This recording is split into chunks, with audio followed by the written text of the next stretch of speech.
a TV da Casa do Povo há 19 anos.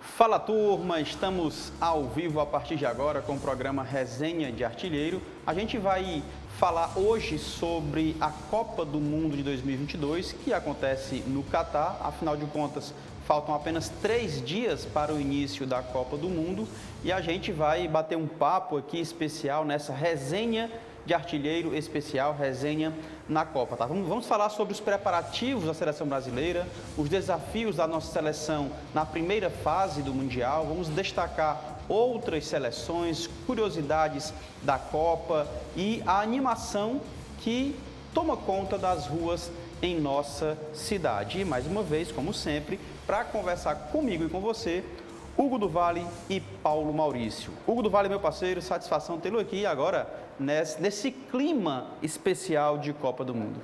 Boa noite, João Paulo Quintela, boa noite a todo mundo que está acompanhando a gente aí pela TV Fortaleza. Pois é, cara, a Copa do Mundo está aí já, né? Você já está todo caracterizado já. E o Brasil, na minha opinião, mais do que favorito.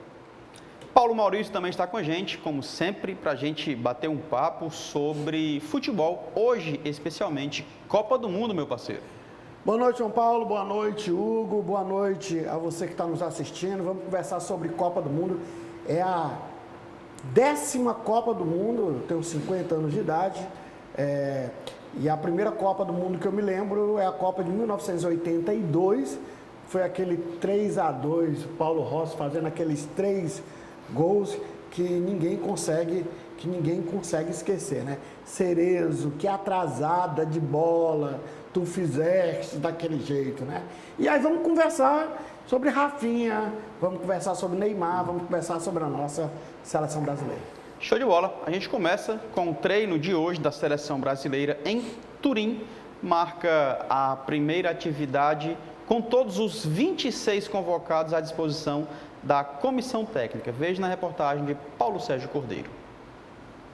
Em Turim, na Itália, desde a segunda-feira, o treinador Tite comanda um trabalho técnico no centro de treinamento da Juventus e fez algumas observações de olho na estreia na Copa do Mundo FIFA Qatar 2022. Poupado dos primeiros treinos por causa de um desconforto muscular, o zagueiro Marquinhos já treina com o grupo. O lateral Danilo e o zagueiro Bremer, ambos da Juventus, que também foram preservados das primeiras atividades por terem jogado domingo pelo campeonato italiano, participaram das atividades normalmente. Hoje o Brasil fez seu penúltimo treinamento antes da viagem para o Catar, onde será disputado o Mundial.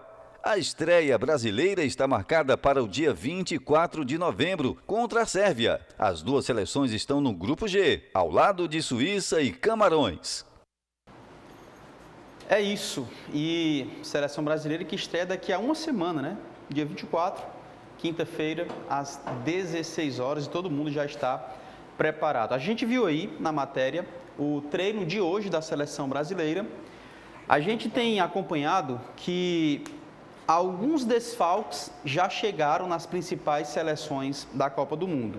E no treino de ontem, a gente viu aí, por exemplo, uma chegada forte do Daniel Alves em cima do Rafinha, outra em cima do Pedro, o Fabinho que deu um pisão no pé do Bruno Guimarães, e aí houve uma preocupação, ele saiu do treino, cortou inclusive a chuteira, teve que usar um esparadrapo lá e tal. Cara, é esse o sentimento, assim, tá na hora dessa competitividade tão grande a ponto, sei lá, de desfalcar de repente uma seleção, Hugo?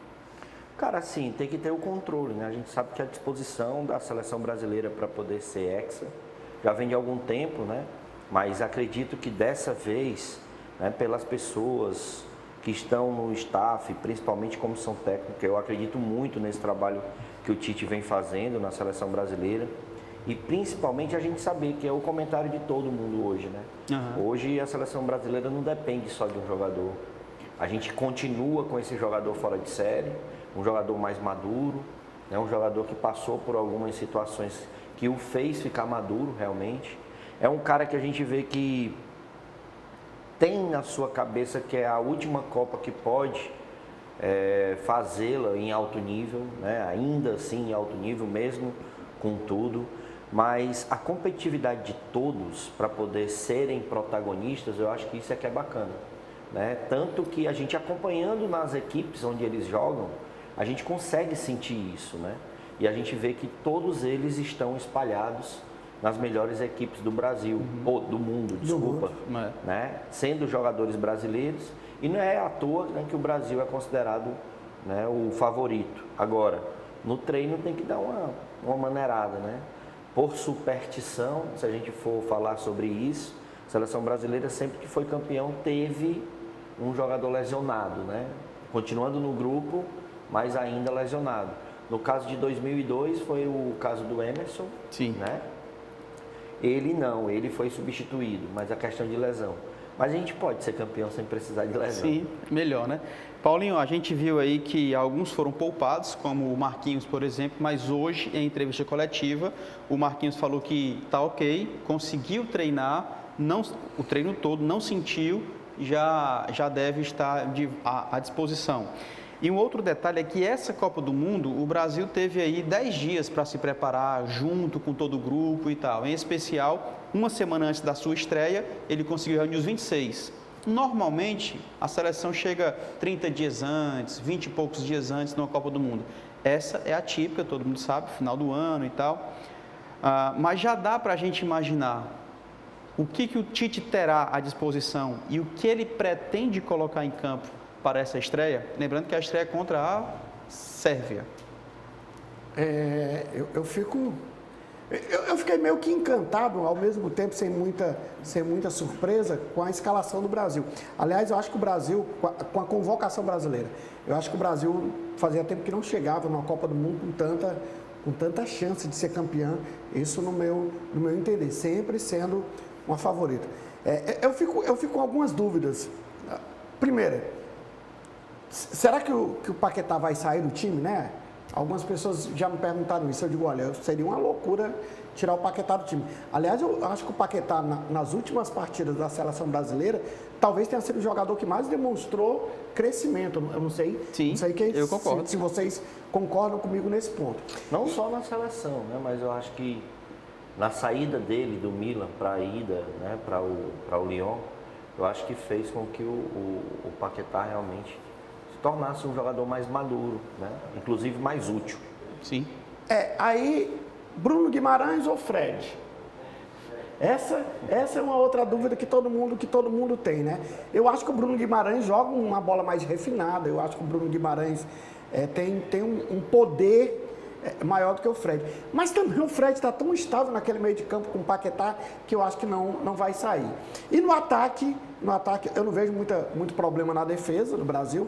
E no ataque também não vejo problema, mas vejo as milhares de opções. Verdade. Então vem quem? Vem Neymar pelo meio, com Antony, e vem Rafinha de um lado e o Vinícius Júnior do outro lado. Esse seria um ataque. Esse seria o ataque da seleção brasileira, que não tem muita coisa para estranhar. Então eu vejo por aí, eu não vejo que vai ter muita surpresa das últimas partidas que o Tite montou, e acho que a seleção está mais ou menos montada com esse futebol. A não ser que ele tenha ele não queira ir tanto para o ataque, e aí ele segure mais no meio de campo. Em relação ao Paquetá, eu estou contigo, eu acho que ele cresceu demais com o Tite em especial, principalmente com a ida dele para o Lyon, como pontuou o Hugo do Vale, e a sua parceria com o próprio Bruno Guimarães. Acho que o Tite não vai tirar o Fred por ser um homem de confiança, por ser aquele que acompanhou toda esse trajeto da seleção brasileira ao lado do Casemiro, até para dar uma mobilidade, uma liberdade maior ao Paquetá. Porém, no decorrer da competição, caso o Bruno Guimarães tenha uma oportunidade, eu acho que ele entra e garante a vaga ali, cara. Eu acho ele muito mais jogador do que o Fred. Muito mais jogador. Queria vê-lo como titular na seleção brasileira. E no ataque, eu acho que é por aí mesmo. Rafinha pela direita, Paquetá mais centralizado, Neymar mais aberto. Na verdade, isso Então, pode... Paquetá para o meio e o Neymar e mais. o Neymar aberto, ou eles podem ficar trocando ali e o Richarlison mais na frente, né? Mais centralizado, por Ah, assim eu falei dizer. Antony, né? É Richarlison, desculpa. Richarlison, verdade. Richarlison. A gente está né? esquecendo só um pequeno grande detalhe, que é o que? Como o Tite vai definir a linha defensiva. Ele vai vir com 2 laterais? Eu acredito que Ele sim. vai utilizar a linha de 3 zagueiros, por exemplo, né? Sim. Porque a gente viu que contra a Gana o Brasil jogou um futebol muito vistoso, né? Com o Militão ali fazendo a linha de 3 zagueiros Contra a Sérvia, Hugo, eu penso que ele não vai mexer. E eu explico. A Sérvia é um time de toque de bola e de velocidade. E a Sérvia, que é a estreia da seleção brasileira, ela joga com os homens abertos e são velozes, assim como o Brasil. Entende? Então, assim, eu acho que se ele coloca 3 zagueiros, acho que facilita para a característica da Sérvia. Claro que o Brasil não vai ficar atrás. Claro que ele vai ter os alas ali. Mas eu acho que para esse primeiro jogo, ele vai do jeito que ele costuma utilizar. Os 4, né? 4-2-4, Danilo. né? O 4-2-2-4. O Danilo e o Alex, os 2 zagueiros e tal. Mas assim, eu penso que para o jogo contra a Sérvia vai ser assim. Eu já penso diferente porque vejo que a Sérvia é um time onde o Brasil possa apresentar seu futebol. E aí ter Casemiro e Fred, por exemplo, com 2 laterais, e esses laterais não sendo ofensivos, porque nem Danilo nem Alex Telles são jogadores ofensivos, que chegam à frente, para ir na linha de fundo e tal, para poder fazer cruzamentos e tudo. Vejo eles muito mais no setor defensivo. Enxergo, né? Ainda enxergo a seleção brasileira aí muito defensiva contra um time onde ela pode apresentar seu futebol. Porque a gente está falando aí de Danilo, Thiago, Marquinhos e Alex Telles. Alexandre, eu acho. Alexandro ou Alex Telles. Na minha opinião, os 2 nenhum tem função ofensiva, é muito mais resguardando ali a lateral. E aí você ainda ter Casemiro e Fred, né? Aí deixa a seleção realmente bem de ferrolho fechado, né? Tendo o Lucas Paquetá, né? Na minha opinião, aí faz um 4-3 no meio. E aí a gente viria quem ficaria de fora, né? Porque aí você teria que optar, na minha cabeça seria Neymar, Rafinha e Richarlison. Né? No caso, quem sairia é o Vinícius Júnior. Nessa estrutura de time que você está falando, quem sairia, na minha cabeça, também é o Vinícius Júnior. Mas eu não sei. E aí eu acho, só te interrompendo um pouco, e aí eu acho que o Tite viria contra a Sérvia sem o Danilo. Ele viria sem o Danilo. E aí ele entraria com o Vinícius Júnior, o Neymar retornaria uma linha do campo para poder fazer essa puxada de contra-ataque, a ligada do meio para o ataque, né? Que a gente já conhece que o Neymar está fazendo essa função. Né? Aí nesse caso prejudicaria a participação do Paquetá. O Paquetá seria aquele cara, por exemplo, né? Porque vai contar com 2 volantes. Ele seria o Fred cara da mantém. transição. O Fred se mantém. Eu tiraria só o Danilo. Entendi. Apesar de eu, particularmente, Bruno Guimarães é titular da minha seleção. Não jogaria, tá? No caso, eu não jogaria nem com Danilo, como eu falo desde o início. Nem com Danilo, nem com Alex Telles. Eu acho que nós temos, faz muito tempo, né, 2 problemas na lateral da seleção. Os laterais da seleção não passam confiança, não são esses laterais com característica de ataque, que nós temos muito, mas eu acho que o miolo de zaga do Brasil é um miolo mais seguro, digamos assim. Respeitado, né? Se ele trouxer para jogar com 3, Hugo, eu acho que esse é o tipo de escalação aí, acho que faz sentido. Mas eu acho que não. Eu acho que o futebol contra a Gana, que terminou exatamente com esse tipo de seleção que nós escalamos aqui no início, aqui, que foi um futebol vistoso e além do que, eu acho que o time está entrosado nesse esquema. Eu acho que o time, acho que uma das grandes questões de favoritismo do Brasil hoje, aliás, eu vejo 2 times bem entrosados, viu? O pessoal fala muito da França, mas eu não vejo a França com esse poder de entrosamento tão grande, não. Até com a perda de alguns jogadores. Claro, perdeu muita gente boa, viu? Exatamente, 2 jogadores já foram perdidos. 5? Kimpembe, Pogba. Mas 2 aqui, já na Copa. Kanté. 2 na Copa. Nilganun, né? Que foi agora. Que foi esse de agora e teve outro ainda. Então eu vejo a Argentina que está jogando futebol. Que perdeu 2 também. Lo Mas- Celso já tinha perdido, hoje perdeu mais um, que eu esqueci agora o nome. Marcelo, eu esqueci. Mas um futebol entrosado e o Brasil. Eu acho que o time do Brasil é um time que está jogando redondinho, então de coletividade eu acho que o Brasil está muito bem. Nesse esquema. Legal, vamos aos detalhes da Copa do Mundo da FIFA de 2022 no Catar. Será disputada entre 21 de novembro a 18 de dezembro. Essa será a 22ª edição da competição. A primeira foi jogada...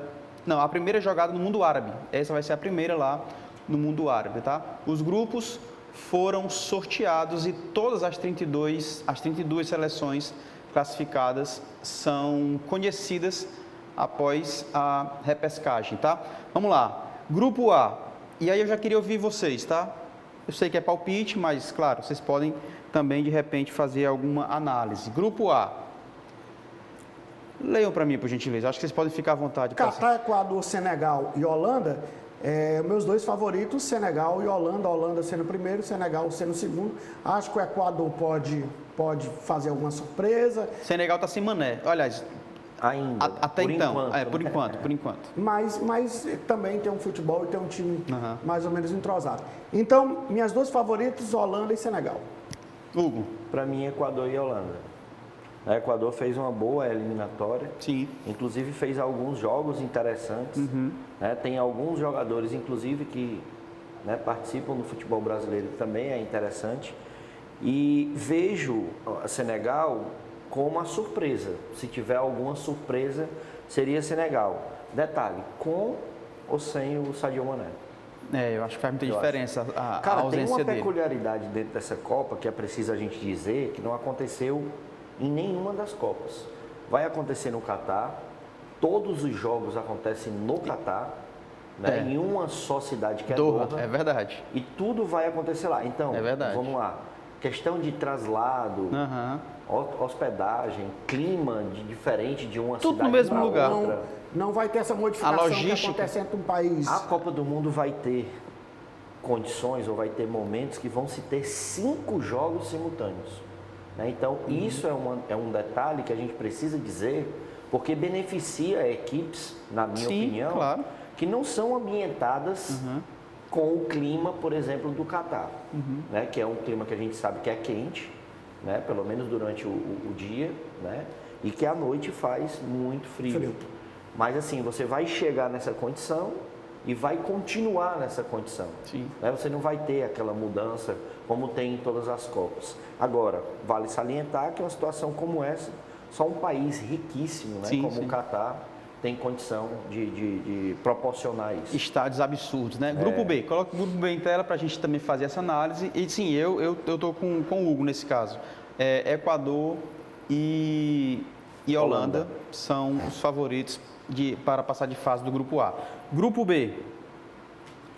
Inglaterra, Irã, Estados Unidos e país De Gales. Eu vejo a Inglaterra como uma das favoritas para ganhar a Copa do Mundo. Eu talvez diria que entre as 6 equipes a Inglaterra estaria, tá? Os Estados Unidos eu vejo que tem crescido muito no futebol. O país de Gales e Irã eu não vejo com tanta força. Então eu iria de Inglaterra e Estados Unidos. Inglaterra primeiro, Estados Unidos segundo.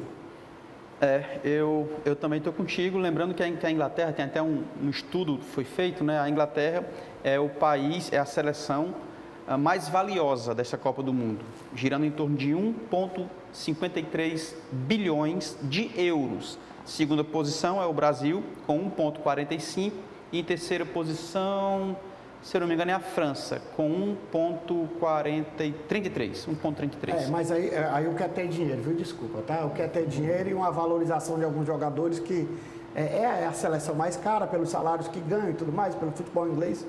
Mas para mim não é a melhor seleção de futebol. Acho que alguns jogadores que nem na Copa estão tem mais futebol do que alguns jogadores ingleses. Um outro dado é que o Vinícius Júnior, só o Vinícius Júnior vale mais do que 12 seleções que estão representando aí os seus países nessa Copa do Mundo.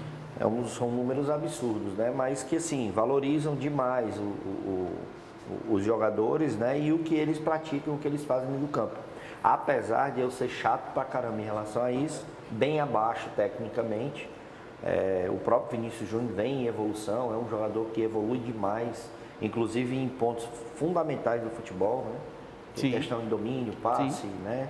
Mas voltando aí para o grupo, cara, não tem como eu dissociar também País de Gales, né?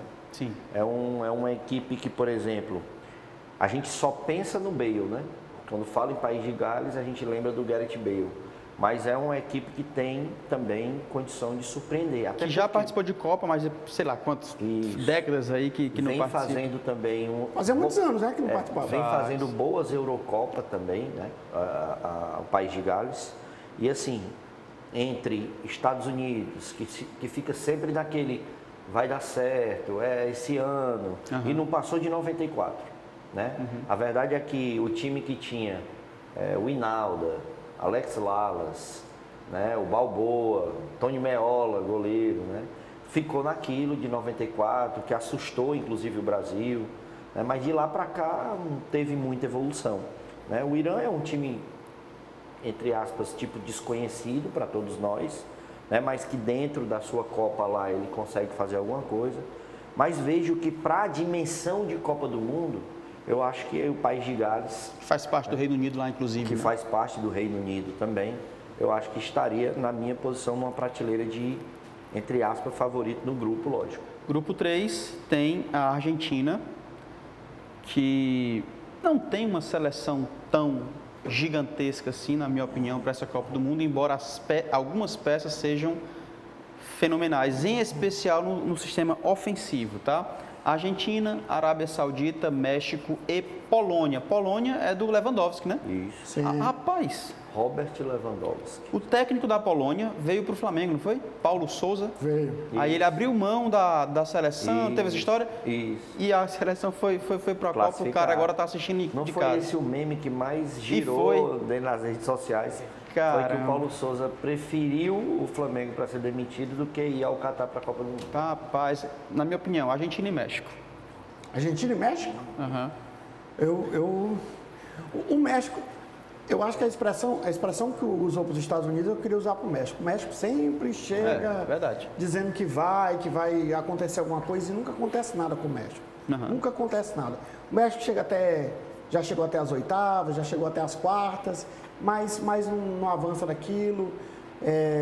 Não está aparecendo no cenário mundial com um bom futebol, não tem um jogador assim de destaque que realmente a gente possa dizer que pode carregar o México nas costas. Tem jogadores medianos para bons, bonzinhos. Eu não, eu acho que Argentina e Polônia passam para outra fase. Cara, a Argentina para mim é uma das favoritas, depois do Brasil. Aham. Né? Assim, eu acho que o time está renovado, eu acho que continua tendo um grande jogador que é o Messi, vai para a sua quinta Copa, vai querer fazer de tudo para conquistar um título, até porque se ele conquista, ele realmente entra na linha, né, dos grandes jogadores do mundo, inclusive.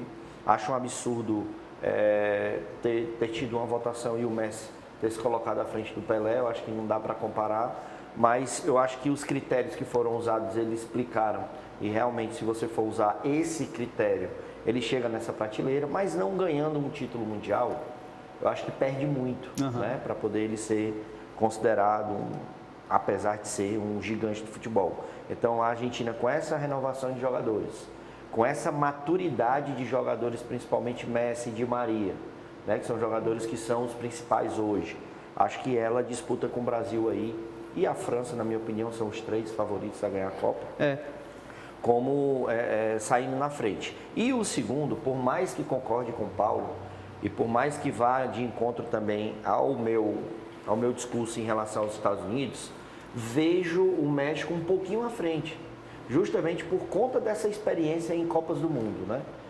A seleção que já teve Jorge Campos, né? O grande lendário Jorge Campos, Hugo Sanches, centroavante, né? É uma equipe que consegue dar uma apertada. Não sei se vai ser esse ano, Sim. mas dentre quem está no grupo, acho que o México tem um pouco mais de força do que a Polônia, até por conta que a gente tem que levar em consideração tudo que envolve os jogos no Catar. Você estava vendo jogos que aconteceram, por exemplo, no horário já que vão acontecer lá a Copa, o negócio vai ser bem pegado para times europeus. Verdade. Vamos lá, próximo grupo é o grupo D, o grupo da França. França, Austrália, Dinamarca e Tunísia. França, Austrália, Dinamarca e Tunísia. E aí eu vou pela força que as equipes têm em Copa do Mundo. Eu fico com França e Dinamarca. Para mim, são os favoritos ou as favoritas desse grupo D. Dinamarca está jogando futebol fino também, para mim é um dos favoritos. E a França não dá para esquecer do ataque, né? Griezmann, Mbappé e Benzema. Que não está treinando também o Benzema, tá? Ele vem se recuperando ainda, Lembrando, né, que esse trio de ataque ainda tem a companhia do Dembélé. Tem Dembélé. Só isso. Que é o jogador que está se destacando lá no Barcelona. Então, só isso. Então, vejo a França como uma das favoritas ao Campeonato Mundial também, assim como a Argentina, assim como a Inglaterra, assim como o Brasil. Eu vejo esses 4 times, falei entre os 6 times. A Alemanha não? Vocês não colocariam a Alemanha? Não. Não? Esse pacote não? Talvez nos 6, 7, mas... Não, 7 não. 7-1 não, por favor, muda. Não. 7, desculpa, pense numa infelicidade, né? Essa expressão, a expressão em 7. Mas eu acho que a França está indo bem, apesar de não ter saído bem na Eurocopa, né? Ela saiu nas oitavas, foi na Eurocopa, a França? Ou foi nas quartas de final? Não lembro bem. Lamento a não presença da Itália. Caiu de divisão a França, né, na seleção, na Copa das Nações, que vai ser, daqui para frente, o parâmetro de classificação, né, para a Copa do Mundo, e vem descendo realmente de degrau, ranking, né? De degrau, realmente, de qualidade. Tem um detalhe, viu, Paulinho? Em relação eu até chamei de a maldição dos campeões, né? Desde 2006, o campeão da Copa, na Copa seguinte, ele não passa da primeira fase. 2006 foi a Itália, campeã. 2010 não passou da primeira fase. Aliás, ali foi o início do fim da Itália, né? Parece que o negócio... Foi. 2010, campeã, foi a Espanha. Em 2014, no Brasil, não passou da primeira fase. 14 foi a Alemanha. Em 18, não passou da primeira fase. 18 foi a França. E aí a França precisa quebrar isso nessa Copa de 2022. Deixar para a próxima, né? Pode deixar para a próxima. E pode ser o Brasil, se ganhar. O Brasil foi campeão em 2002 e passou em 2006. A partir daí, todos os campeões caíram na primeira fase na Copa seguinte. Só tem uma coisa, né? Na verdade, a Espanha tentou demonstrar um futebol e manter um time, quando foi para aquela Copa, um time repetido, e era um time cansado. A Alemanha tentou fazer a mesma coisa, sem renovação, sem nada, e aí acabou dançando também. A França, apesar de ser um time campeão, apesar de ser um time experiente, apesar de ter um time que os jogadores participaram da Copa passada, tem uma renovação a mais. Eu acho que a França passa e volta a dizer. E a Dinamarca sempre joga um futebol vistoso na Copa, né? É engraçado como a Dinamarca, quando chega na Copa do Mundo, quem estava falando para Estados Unidos e México ao contrário, agora eu coloco para a Dinamarca. Quando chega na Copa, a Dinamarca parece que cresce, cara, parece que se aproxima e sempre é um time que é convidado às quartas de final, semifinal. Cara, deixa eu dizer que... É a Dinamarca, né? É a Dinamarca. A gente fala de Copa do Mundo e, claro, se aproximando, a gente se empolga demais. O nosso tempo está quase estourado nesse primeiro tempo, então eu vou correr aqui com os grupos, aí vocês só falam os favoritos na opinião de vocês, tá? Você falou do grupo D? França, Dinamarca, Austrália e Tunísia? França e Dinamarca, eu acho que até... França e Dinamarca, né? Grupo E, Espanha, Costa Rica, Alemanha e Japão.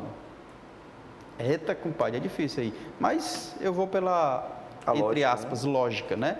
Alemanha e Espanha. Para mim não tem muita dificuldade não. Espanha e Alemanha mesmo. Só fazer um comentário breve a respeito disso que você falou, que eu acho que é importante até para o nosso telespectador entender. É essa a diferença que o Brasil tem para os outros times. E que eles estão trabalhando justamente isso, para serem tipo o Brasil. Só que o Brasil forma jogadores naturalmente. Até quando não quer, aparece um craque no Brasil. E a gente tem todos os anos a seleção brasileira como favorita e vai bem na Copa do Mundo. Né? Só que, por exemplo, o ciclo da Alemanha, eles formam para chegar 2, 3 Copas depois e conquistar. É isso. Se você pegar, por exemplo, 2002, quando o Brasil foi campeão, a Alemanha praticamente desapareceu do cenário.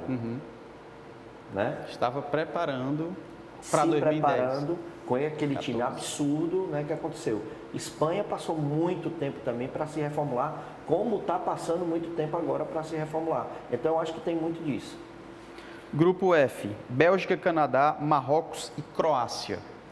Bélgica, Canadá, Marrocos e Croácia. Para mim, Bélgica e Croácia. É, acho que Bélgica. Até porque eu sou ia fã pontuar, do futebol da Croácia. Eu ia pontuar Canadá, mas eu acho que Croácia também por ter essa tradição, né? Aí E bons nomes. Pronto, eu acho um grupo que mais difícil, mais equilibrado, mas eu acho que a Bélgica e a Croácia realmente, mesmo a Bélgica também não tendo mostrado nos últimos tempos um excelente futebol, não. Pronto, Bem agora equilibrado. é uma pergunta que eu queria que alguém me respondesse, né, com um pouco de lógica, porque até agora eu não entendi por que a Bélgica é segunda colocada no ranking e por que passou tanto tempo como primeira colocada, se não sei quais são os critérios, né? Porque eu acho que títulos Também não mundiais consigo. não tem, né? Final de Copa do Mundo também não tem. Ela teve, né, um período bom aí com alguns Muito jogos, né? Aí com essa seleção que, por exemplo, em 2002 com o Brasil, parecia uma seleção comum. Sim. Né? Que Courtois, inclusive, já era o goleiro da Bélgica. Monstro Né? também. E contra o Brasil, não puxando para o bairrismo, mas o Brasil foi muito melhor dentro do campo contra a Bélgica. Né? Os números dizem isso. Mas é só uma dúvida e também para poder entender esse critério. Falando em Brasil, Sérvia, Suíça e Camarões formam o grupo G. Brasil, Sérvia, Suíça e Camarões. Brasil e Sérvia, na minha opinião. Cara, eu vou de Suíça aí. Eu vou de Brasil e Suíça. Eu acho que a Suíça, até nos campeonatos que disputou, é um time fechadinho. É aquele time Abel Braga, entendeu? Time Celso Roth, Suíça. entendeu? E que sai, Duas Filgueiras, pronto. que sai com a transição rápida para o ataque. É um time inteligente, é um time bom. Inteligentíssimo, é um time que joga bem atrás, mas é um time que tem conquistado vitória contra inimigos. Eu assisti o jogo da Suíça contra a Itália, gente Foi bem cansado, viu, para a equipe da Itália. Foi muito sofrimento para a Itália, a Suíça jogou uma bolinha refinada. Vamos lá. Eu acho que a Sérvia sempre Cai. joga um futebol bom também, mas é o Brasil e Suíça. Beleza, eu estou de Brasil e Sérvia. No grupo G, no grupo H, para a gente finalizar, Portugal, Gana, Uruguai e Coreia do Sul. Gana também tem um time bom, só que não dá. Portugal está com a seleção top e eu vou de Uruguai também, até pela tradição e alguns bons nomes também na seleção uruguaia. Portugal e Uruguai. Hugo. Eu acho que, até pelo que o Paulo observou, algumas seleções chegam cansadas. Eu acho que a seleção que chega mais cansada na Copa do Mundo, por mais tradição que tenha, campeã do mundo, acho que é o Uruguai. Né? Vai insistir de novo com Cavani e Soares. Né? São os jogadores, apesar de ter um de Arrascaeta no meio aí, que é a renovação, entre aspas, vindo do futebol brasileiro. E está jogando muito. Está jogando muito, mas acho que não é o suficiente. Né? Então, eu particularmente vou de Coreia. Eita. Hugo, O Paulo. outro Portugal, né? Logicamente. Sim, Paulo. Rapaz, eu continuo também com essa afirmação da questão do cansaço dos times, como nós falamos da Alemanha, falamos da Espanha, mas eu acho que o Uruguai ainda tem um peso no futebol sul-americano. Eu vou de Portugal e vou de Uruguai e já estou cantando a pedra aqui, talvez Brasil-Uruguai na segunda fase da Copa Tem do esse Mundo. detalhe, né? O Brasil vai encarar quem passar de fase desse grupo H. Se ele for o primeiro, ele pega o segundo. Se ele for o segundo, ele pega o primeiro. E o Cristiano Ronaldo falou que a final da Copa vai ser Brasil e Portugal. Tomara que seja, né? Acho que seria interessante. Portugal, para mim, é o quinto time que eu disse, dos 5 que eu... Tá com um que eu time bem colocaria. bacana. Vamos para um rápido intervalo, gente, e já voltamos com muito mais Copa do Mundo para você.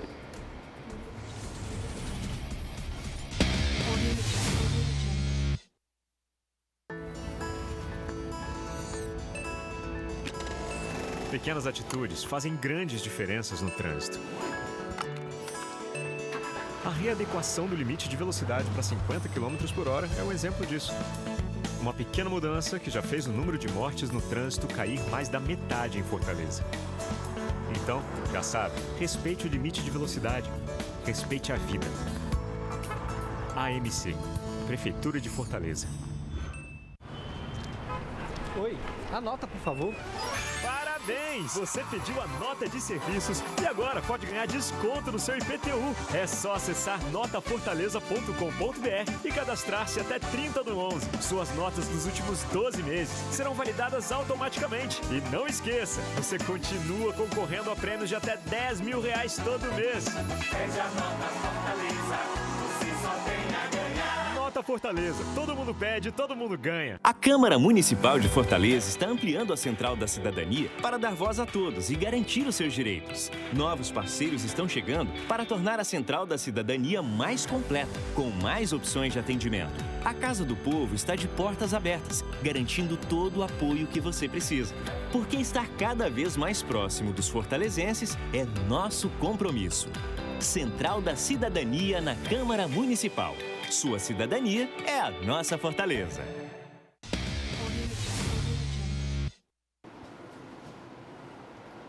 Estamos de volta neste resenha especial. A gente está falando sobre Copa do Mundo 2022 no Catar. O Brasil joga no dia 24, na sua estreia, contra a Sérvia às 16 horas. Depois enfrenta a Suíça, dia 28 de novembro, às 13 horas.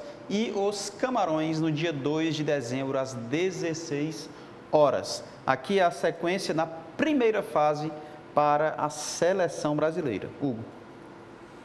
Acho que vai ser uma situação de grupos que o Brasil deve enfrentar uma dificuldade na estreia, que eu acho que é normal, né?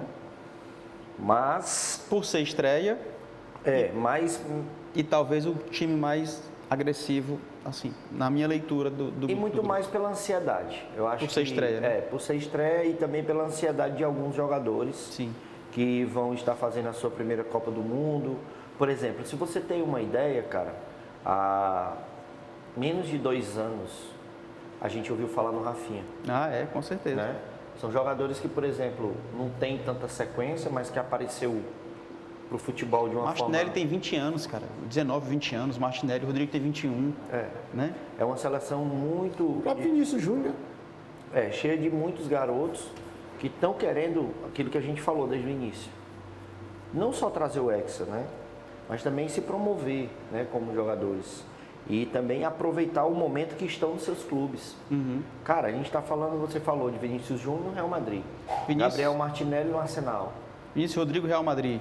Jesus, Martinelli, Arsenal. E protagonistas. Todos protagonistas em seus clubes, é isso que eu falei. Final de Champions, gol do Vinícius. Semifinal, gol do Rodrigo. Entendeu? É mais ou menos por aí, cara. Gabriel Jesus com Martinelli fazendo gol adoidado e o Arsenal disparado na liderança da Premier League. Né?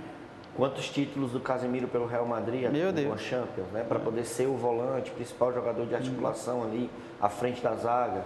Você tem um Thiago Silva próximo de 40 anos de idade, um Daniel Alves. A história do Thiago Silva é absurda, né, cara? Então, líder no Fluminense, líder no Milan, líder no PSG, líder no Chelsea. Aí você fala, próximo de 40 anos, disputando uma Copa do Mundo, talvez sendo capitão da seleção brasileira.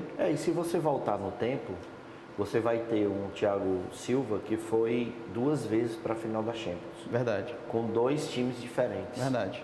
E com 2 improváveis campeões. Também. Porque o PSG, ele tem esse status de ser campeão todo ano pelo dinheiro que é investido, mas o time em si é um time bom da França. Uhum. Mas para disputar uma Champions com os grandes, né, de Inglaterra, de Espanha, ele fica bem por baixo. O Brasil, quando a gente fala de favoritismo do Brasil para a Copa, é claro que, teoricamente, a gente está olhando qualquer adversário da seleção brasileira, o Brasil é favorito nas partidas. Agora, falando de grupo, eu acho que a tabela que o Brasil pegou foi uma tabela mais complicada no grupo. Ele vai pegar, teoricamente, o adversário mais fraco como último adversário dele, né? Ele vai pegar Camarões como último adversário. Então, assim, ele vai pegar a Sérvia e depois vai pegar a Suíça. Se a Suíça, aquilo que nós estamos falando, deve ganhar a primeira partida de Camarões, então nós vamos ter, e se o Brasil ganhando da Sérvia, nós teremos os 2 primeiros colocados do grupo já na segunda rodada. Isso influencia. Primeiro, porque o Brasil não vai pegar um time fácil. O time da Sérvia não é um time fácil. vai pegar um time que tem muitos garotos estreando na Copa do Mundo, esse nervosismo todo, essa situação, é um jogo de estreia e é um time que sempre crava algumas coisas contra o Brasil também. O jogo contra a Sérvia nunca é um jogo fácil, nunca é um jogo de 3-0, nunca é um jogo de 4-0. Aliás, Copa do Mundo nunca tirando um 7-1, claro.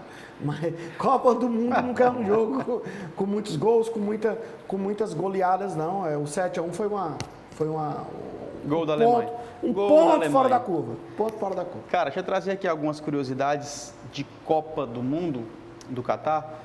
Lá vai haver um estádio à beira-mar, na verdade é o único à beira-mar e com a vista espetacular do horizonte de Doha. O estádio 974 foi construído com containers certificado e elementos modelares em aço.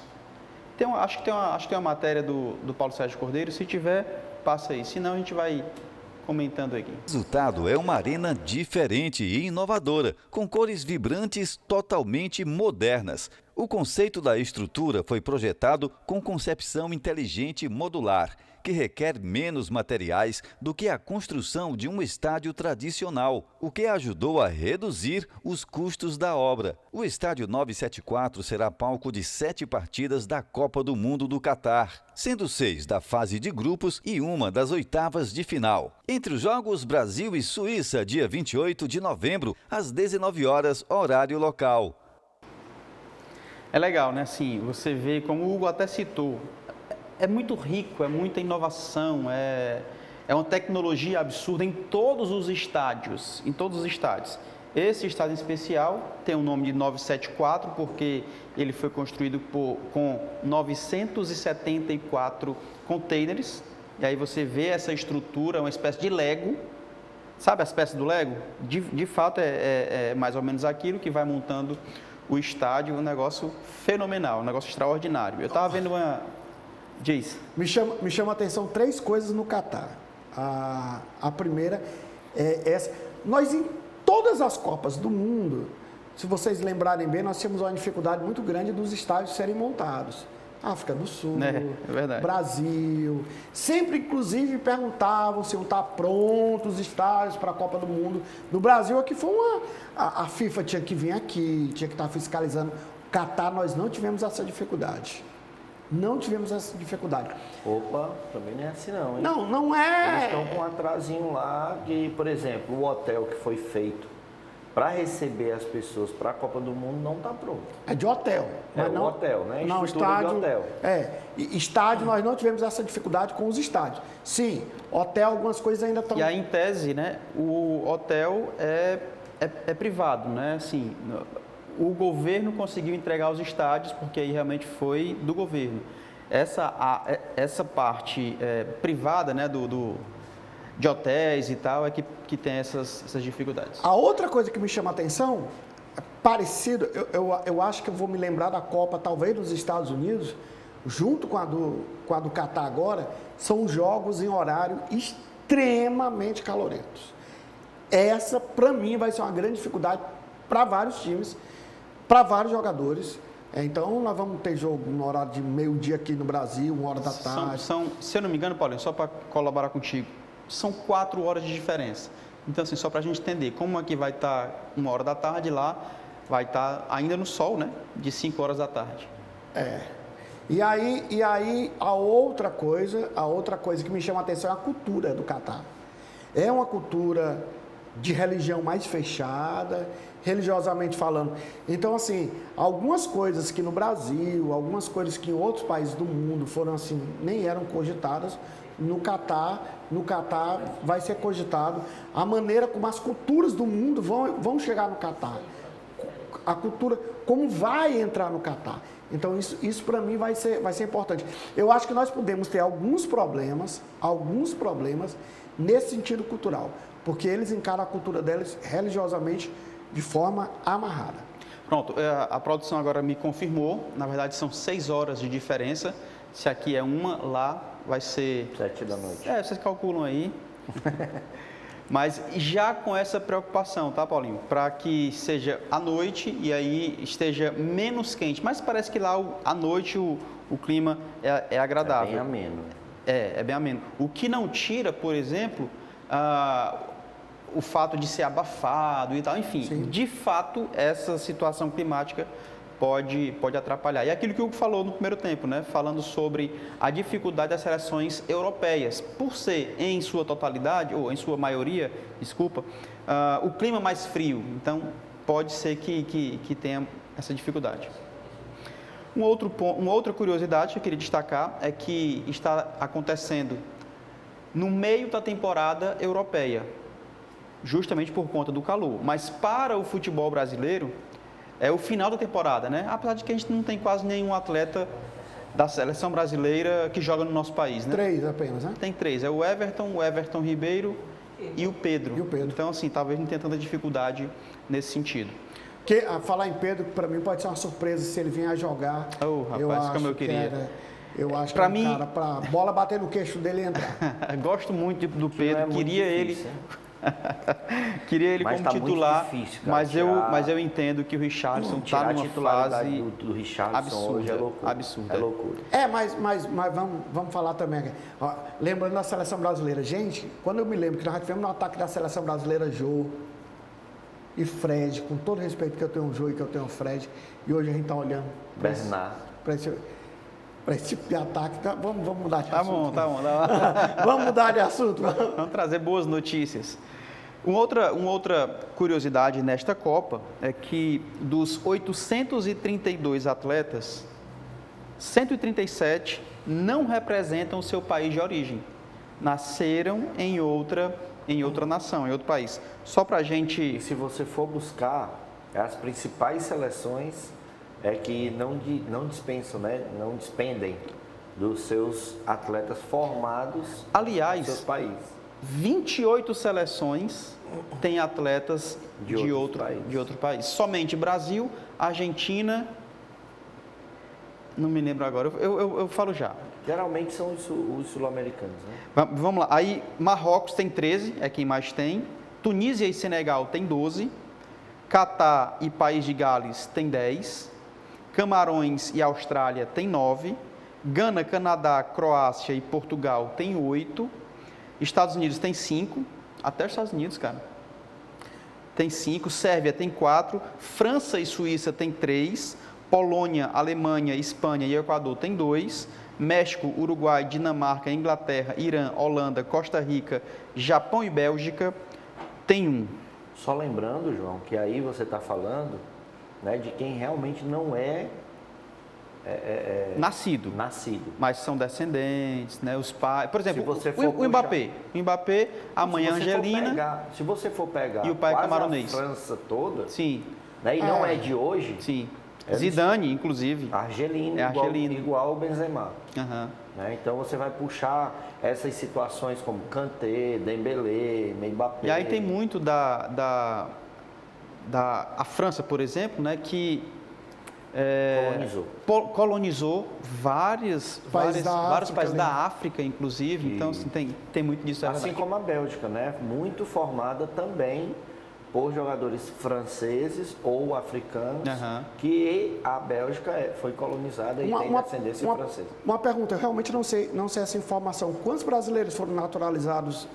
Pois é. Eu não tenho essa informação. Eu não tenho essa informação. Mas brasileiro, africano, né? Jogador africano. Apesar da África também as seleções dela colocarem muito.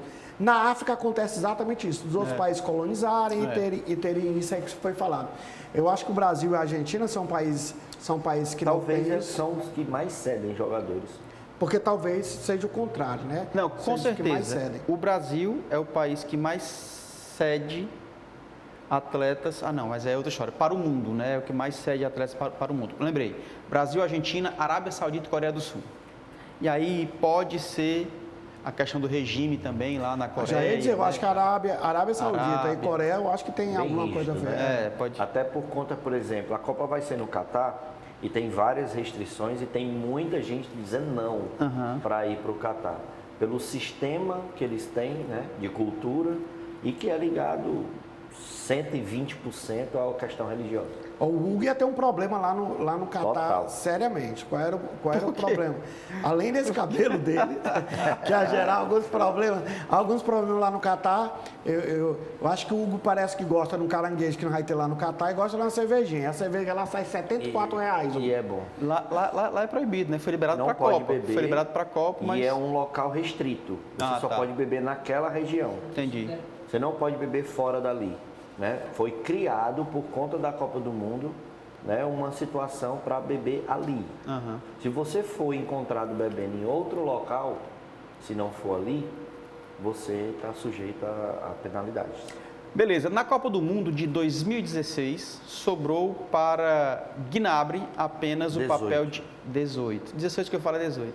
O papel de torcedor da Alemanha em casa, na frente da televisão. Na época, uma lesão impediu o atacante de fazer parte do time germânico que disputava o Mundial na Rússia.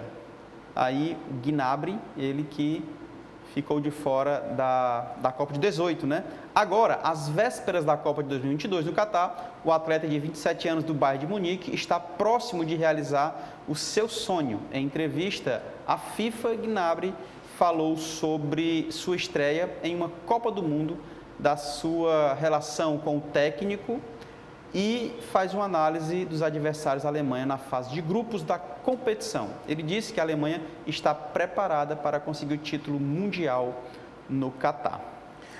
Eu não sei. Mais um que é naturalizado. Mais um que é não naturalizado. alemão. É verdade. Eu não sei se essa análise do Gnabry, eu acho que o Gnabry é melhor jogador do que analista. Eu não vejo a Alemanha com esse potencial todo para ser campeão, não, Gnabry. A Alemanha sempre está preparada, às vezes a gente diz assim que a Alemanha não é favorita e tudo mais, mas a Alemanha nunca estando preparada, chega na final, chega em tudo, com aquele futebol frio e tudo mais. Mas Gnabry, que bom que você vai realizar seu sonho, mas como comentarista eu sou muito mais do que a gente aqui, tá?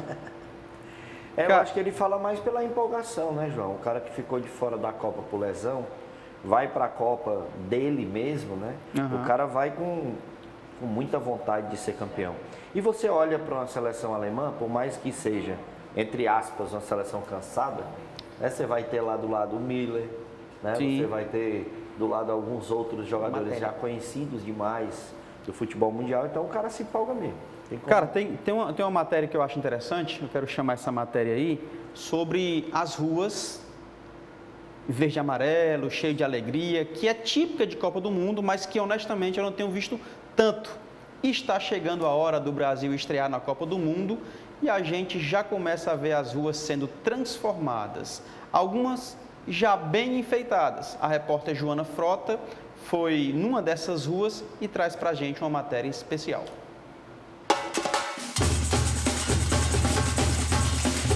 Aos poucos, o fortalezense vai entrando no clima de Copa do Mundo. Em algumas ruas, o asfalto já está pintado. As fitinhas verde e amarela combinam com o azul do céu, remetendo às cores da nossa bandeira. No bairro Pirambu, na rua Camélia, cada morador doou um valor simbólico para a decoração da via. Os amigos Matheus e Henrique tomaram a frente do projeto e devem finalizar os detalhes em breve. Nós se reunimos para juntar a cotação dos moradores e aí os moradores deram, né? E nós viemos, né, fazer esse trabalho que é o trabalho, né? Um trabalho muito que puxa, né? Que nós trabalhamos e nós vem fazer isso para animar a rua também, né? Na Copa, todo ano de Copa nós se reúne, nós, tipo, brinca, bebe e comemora, né? A nossa vitória da seleção e esperar o Hexa esse ano, né? A rua chamou a atenção de uma fabricante de bebidas, o que rendeu maior visibilidade da Camélia nas redes sociais. E no meio de toda a produção, um lembrete sobre a bandeira do Brasil. Porque, na verdade, a gente é patriota, gosta do Brasil, né? Mas vamos torcer para que dê certo, né?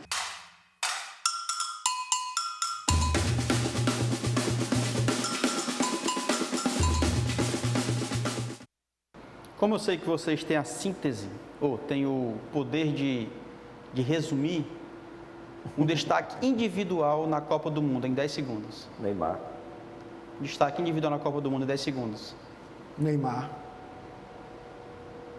Tá bom. chegamos ao final de mais um Resenha de Artilheiro. Hoje, um resenha especial. Destaque da Copa do Mundo em 10 segundos. Neymar 10 vezes. Queria muito que ele arrebentasse, fosse o melhor da Copa, artilheiro e trouxesse o Hexa para o Brasil. Parceiro Hugo do Vale, resenha na Copa é apenas o primeiro, talvez, eu não sei como é que vai ser, né? Mas a gente vai falar mais, com certeza, sobre Copa do Mundo a partir de agora. Valeu, foi top. Eu que agradeço aí a TV Fortaleza pelo espaço, né? Pra gente estar falando aí de Copa do Mundo. Eu acho que todo mundo está muito envolvido, a gente viu aí as bandeirinhas e tudo retornando, voltando. Isso. Então nada melhor do que a gente falar de Copa do Mundo, que é sempre bacana. Vem aquele túnel do tempo, as Copas aí. Massa. Não essas que o Paulo, né, acompanhou, porque na época eu não estava nascido é ainda. Verdade, é. Né? Mas ele vai explicando pra gente. Eu comecei a acompanhar a Copa de 90 e lembro de tudo. Paulo Maurício, parceiro, valeu. Mais uma vez, foi top. Obrigado, João Paulo. Obrigado, Hugo. Obrigado a você. 120 milhões em ação, eu cantava. Pra frente, Vixe, Brasil. 90. 90 milhões de ação? 70. Não, acho que era 120 milhões de ação. Agora são quantos? 200 e uns quebrados. Mas eu sei que Brasil vai, Brasil. Brasil vai. Desde 2014, porque foi aqui no Brasil, o Brasil estava se agitando, mas eu nunca vi a seleção com tanto poder para fascinar de novo o Brasil. Eu espero que essa seleção tenha esse poder realmente, que a seleção volte com o Hexa. Tamo junto, Brasil? Deixem o Neymar jogar, por favor. Deixem o Neymar jogar, tá? Finalizamos aqui mais uma resenha de artilheiro. Hoje, resenha na Copa. E eu agradeço aí a toda a equipe técnica que tem dado um baile, os analistas também que arrebentaram aqui mais uma vez, tá? Concepção de conteúdo, Lúcio Gleison Uchoa. Produção, edição e reportagens, Paulo Sérgio Cordeiro. Edição de imagens, Luan Botelho. Direção técnica, Isaac Garcia. Direção geral, Ítalo Lima. Eu sou João Paulo Quintela, seu amigo JP, na apresentação. E me despeço por aqui. Fique você e toda a sua família na paz de Cristo. Não esquece, seja memorável sempre. Valeu.